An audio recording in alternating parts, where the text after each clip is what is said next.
Everybody. My name is Laura Cerruti, and I am a project manager at TransOptions.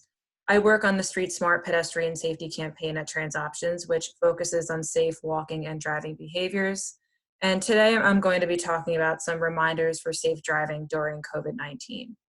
You may have noticed that the roads are a little bit different these days, definitely less crowded with cars, but you may be seeing more people out walking and biking. So our goal is always to prevent crashes, but it is especially important right now with COVID-19 when hospitals and first responders are busy addressing the virus. Some reminders I'll be discussing today are eliminating distractions, watching out for people walking and biking, and of course, slowing down. Your goal anytime you are driving is obviously not to be involved in a crash. And we do want people to remember that the way you drive does affect other people, just as the way other people drive affects you. And that is no matter what mode you're using, whether you are also driving, biking, or walking. So drive in a way that keeps others safe. The last thing that any of us want right now are crash-related injuries to happen when our first responders and hospital staff are already stretched so thin. Preventing crashes helps lessen their burden and also decreases chances of exposure for both you and for them. It really, should go without saying that you need to not be distracted while driving, especially now, so we can avoid crashes. Distracted driving is often associated with cell phone use, which is probably one of the most dangerous types of distractions because it is really using your eyes, your ears, your mind, and a lot of times your hands if you're texting. But also eating, drinking, changing the radio, adjusting the temperature, having a conversation with a passenger are all forms and levels of distraction. There are different levels of distraction. Some of the things I just mentioned may not be as taxing on the brain as some other tasks, but they are still distracting and should be minimized and avoided while driving. Your task really should just be on the road and managing your vehicle. And I do just want to take the time to mention that hands-free is not risk-free.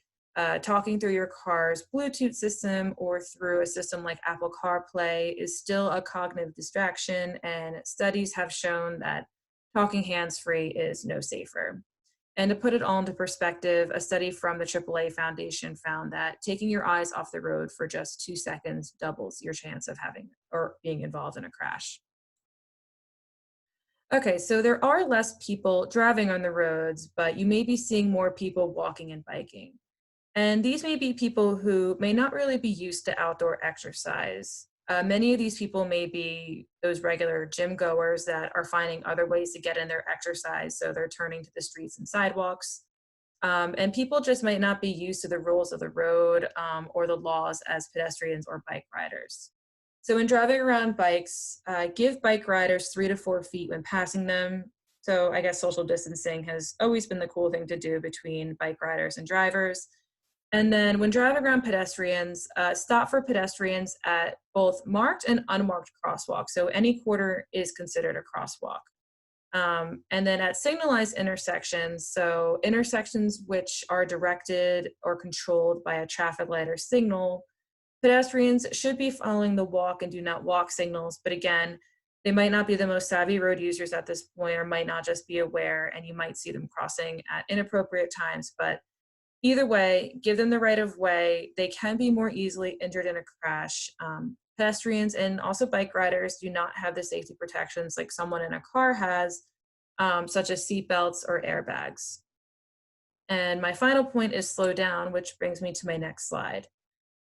You may have been noticing more people speeding. I feel like I have when I have been out. So it is easier to speed when the roadways are less crowded. And because of this, people might find themselves intentionally speeding or at times unintentionally speeding. So be mindful of your speed, especially in areas where people are walking or biking, such as downtown areas and residential areas. According to a AAA study, most people do frown upon speeding, especially on residential streets. 64% of people in the study viewed that driving 10 miles per hour or more over the speed limit as very or extremely dangerous on residential streets. Almost everybody in the study also disapproved of speeding on residential roads. This is really important because an increase in speed, just even a slight increase, leads to increases in crash severity, especially when involving vulnerable road users. So, if a person is hit by a vehicle that is traveling at 20 miles per hour, 9 out of 10 people will survive a crash. And think about 20 miles per hour for a second. That is below a lot of those residential speed limits, which is at 25 miles per hour. At 30 miles per hour, only 5 out of 10 pedestrians are likely to survive a crash. And at 40 miles per hour, that goes down to only 1 out of 10 pedestrians are likely to survive a crash. And sometimes 40 miles per hour doesn't always feel that fast, but it is a very dangerous speed to be traveling at. And these numbers are representing a typical situation, but these chances of survival are impacted depending on if the pedestrian is a child or if they're elderly or if you are driving an SUV where the point of impact might be higher up on the person. So the speed limits are the speed limits for a reason. And we want to remind everyone that you are in control of your car's speed and how much or how often you are pressing down on that gas pedal. And by decreasing your speed, you have more of a chance of being involved in a less serious crash, which is something that I'm sure we would all want. So thank you all. I hope you all remember to use the road safely during this time and always, and use the road safely no matter how you are traveling, whether you are driving, walking, or biking.